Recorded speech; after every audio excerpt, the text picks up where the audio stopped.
čítať. Ešte aby som to tak vysvetlil, tak je to také, asi začnem písať nejakú knižku alebo blog a toto je prvý článok. Volá sa to Úprimne a poeticky o pobočke. Čas beží, nech sa páči, 10 minút. OK, takže ISEC Žilina sa momentálne nachádza v zlej kondícii. Dýcha sa nám ťažko, veci, ktoré sme po minulé roky vybudovali, sa tento rok trochu zrútili a dalo by sa povedať, že začíname od znova. Stratili sme to, čo sme budovali, a nové budovať sme ani nezačali. Nevládzeme dohnať to, čo sme kedysi mali. Bojíme sa neúspechu, myšlienky na životnú potrebu uspieť v základných ISEC-árskych kritériách nám zväzujú nohy, uberajú sily, ničia vízie. O nápravu sa v súčasnosti snažíme, avšak sme len na jej začiatku.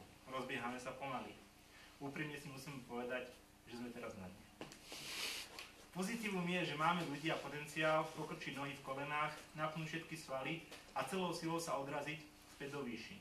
Výšin, v ktorých by sme mohli dýchať slobodne, bez strachu z každého jedného neúspechu. V priestore, v ktorom budeme môcť slobodne snívať o veľkých veciach a ešte väčšie veci dokazovať. A najmä dýchať z plných plúc. Presne tak, ako teraz nemôžeme, keďže prach a nečistoty dna, na ktorom sa nachádzame, nás dusia a obmedzujú.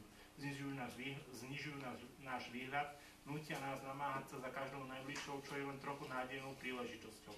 Nedovolujú nám naplno si vychutnať to, prečo sme do organizácie vstúpili, prečo sme sa stali jej členmi. Je teda cesta strachu do výšin ukrytá niekde v nás? Máme naozaj na to, alebo sme dospeli do štádia, kedy pre nás neexistuje cesta vpred a jediná, ktorú máme otvorenú, je tá vzad? Dúfam, že nie. Myslím, že nie. Ja viem, že nie. Nech pobočku tvorí hocikto z nás, začneme budúci rok stávať na zelenej lúke. Budeme musieť pracovať na veciach, ktoré tento rok sme nevideli.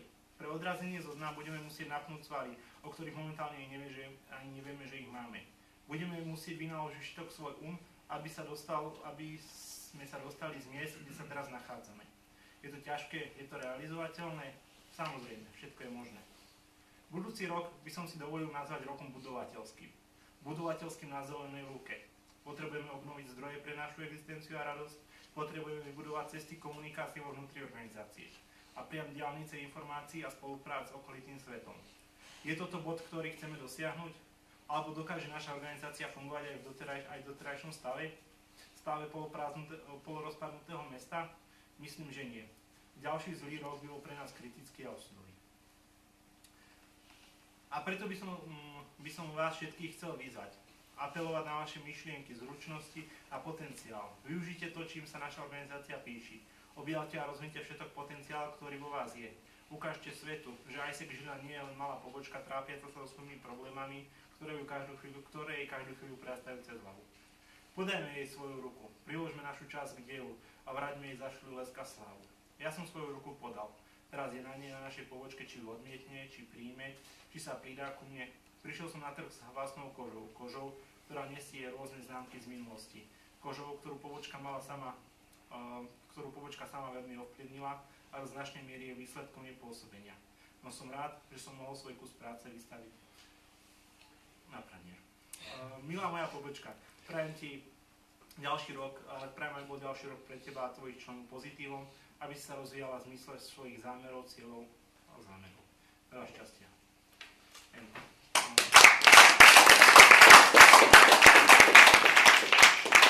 Tvoje najväčšie learning pointy, ktoré si z toho odnášaš a ktoré chceš teda aplikovať na ďalšie obdobie, respektíve sa vyhnúť niektorým veciam. Prvý je možno, že o tom, že aj ty tiež, nejako nehrnúť sa do veci, netlačiť ľudí za každú cenu do veci, nie proste brať na LCčko za každú cenu niečo, čo si myslím, že sa mi niekto o to postará a snaží sa to nejako v tomto ešte možno, že viac komunikovať s tými, či už projekt manažermi, tým lídrami a podobné záležitosti. Čo sa týka toho druhého projektu, tak tam si myslím, že tam bola možno chyba v nejakom plánovaní, pretože ten partner nás skutočne prekvapil a spravil projekt za nás v podstate. My sme sa len párkrát povedali, čo si študentom a boli sme tam ľudia. Tam je to zase o tom, že nehľadať si dobrých partnerov alebo nejako lepšie sa to naplánovať a snažiť sa môže ešte viac vytvoriť nejakú pridanú hodnotu, keď už ten partner spravil toto, uľahčujú ti to, tak sa ešte snažiť niečo na to navyše pridať, a to už môže byť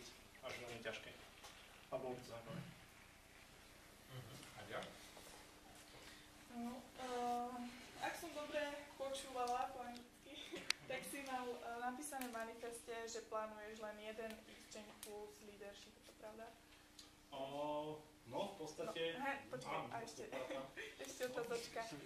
Mňa by zaujímalo, prečo len jeden, keď je tu viacero, máme tu team lídrov, máme tu viceprezidentov, ktorí v minulosti už uvažovali, že by išli na exchange, dokonca ja som nad tým uvažovala, ešte stále uvažujem. A Janka Vodková tiež, ale tie upúšťajú ľudia z toho, že by išli na exchange, že prečo len jeden tam napísal, že či by si tých ľudí vedel tak... Prečo len jeden, tak pretože zase tých ľudí, ktorí majú tú leadership experience, alebo ktorí majú nie až tak veľa, hej, sú štyria v podstate, že? Sú štyria. Takže nie vždy sa ti podarí, že tých ľudí tam naozaj niekde pošle, že? Z tých štyroch môžeme reálne rátať dvoch na to, že by mali myšlienku niekam odísť a z tých dvoch, podľa toho, ako to funguje, odíde možno, že len jeden. Takže takto. V čom by som sa snažil motivovať ľudí v tom, že prečo ísť na exchange. Exchange je podľa mňa úplne iný typ skúseností, ako je ten ISEC klasický, pretože či už pracuješ vo firme alebo v nejakom tábore, si v úplne inom prostredí ako v tom ISECárskom. A to je už možno o takom viac, že vyskúšať si reálne vec v nejakom konkrétnom podniku, konkrétnom obore, tak vyšpecifikované. Že ak chce človek okrem toho, čo sa naučil v ISECu, čo je na tých soft skills a podobne, ak si naučí niečo z hard skills, tak nech si niekde nastáš. No tak ja by som ťa poprosil teda takú klasickú otázku, ktorá súvisí s voľbami do výkonnej rady a teda na pozíciu prezidenta, aby si nám zahral čo najdôveryhodnejšie tvoje obľúbené zvieratko. A neviem, či to mám nejakú podmienku, lebo neviem, či sa to hodí, ale možno pri tom, keď to zvieratko je. Hej? Je. No, papá. Dobre. Skončím pri je, hej? Potom večer môžeme prejsť aj na iné činnosti zvieratiek, ale čo musím v podstate v poslednom čase, a nemám vám to ešte predtým povedať, či mám? Nie. Tak vám to naznačím, hej? Zajac.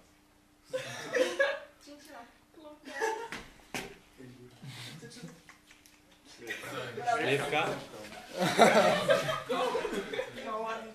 Vták kiwi. Vtáčik, som sikorka.